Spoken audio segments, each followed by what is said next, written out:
ഉണ്ടായിരുന്നു വിനേഷ് അത് സൂചിപ്പിക്കുകയും ചെയ്തു. ഈ ദുരന്തത്തെക്കുറിച്ച് പഠിക്കാനെത്തിയ കേന്ദ്ര സംഘം അവർ വയനാട്ടിൽ തുടരുന്നുണ്ട്. ഈ മാസം 31 വരെയാണ് അവർ തുടരുന്നത്.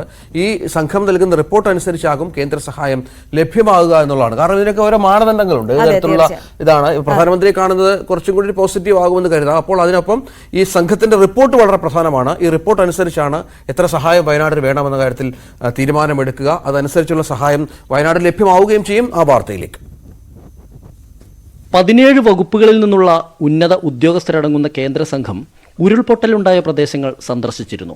ദുരന്തബാധിതർക്ക് ശാശ്വതമായ പുനരധിവാസം, ജീവിതോപാധി ഉൾപ്പെടെയുള്ള കാര്യങ്ങൾ കുറ്റമറ്റ രീതിയിൽ ഉറപ്പുവരുത്തുകയാണ് സന്ദർശന ലക്ഷ്യം. ദുരന്തത്തിൽ ഉണ്ടായിരിക്കുന്ന നാശനഷ്ടങ്ങളുടെ കൃത്യമായ കണക്ക് സംഘം ശേഖരിക്കുന്നുണ്ട്. ദുരന്തബാധിതരുടെ ഇപ്പോഴത്തെ ജീവിത സാഹചര്യം അന്വേഷിക്കും. മേഖലയിലുള്ളവരുടെ തൊഴിൽ, വിദ്യാഭ്യാസം, വരുമാനം തുടങ്ങിയ കാര്യങ്ങളെക്കുറിച്ച് സമഗ്രമായ പഠനം നടത്തും.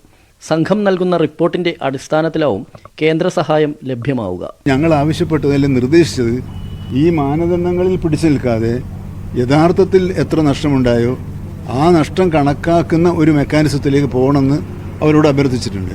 അവരതെല്ലാം സശ്രദ്ധം കേട്ടു. അവർക്കും ചില നിയമങ്ങൾ ഇട്ട് ആ നിയമം അനുസരിച്ച് അവർക്കും പ്രവർത്തിക്കാം. പക്ഷേ വളരെ നല്ല നിലയിലുള്ള ഒരു പ്രതികരണമാണ് അവരുണ്ടായത്. കഴിയുന്നത്ര നേരത്തെ റിപ്പോർട്ട് സമർപ്പിക്കാമെന്നുള്ളൊരു ധാരണയോടെയാണ് യോഗം പിരിഞ്ഞത്. സംസ്ഥാനത്തെ ദുരന്ത നിവാരണ സംഘവും കേന്ദ്ര സംഘത്തിനൊപ്പമുണ്ട്.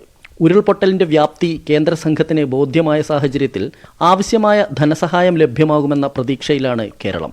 ന്യൂസ് 18 വയനാട്.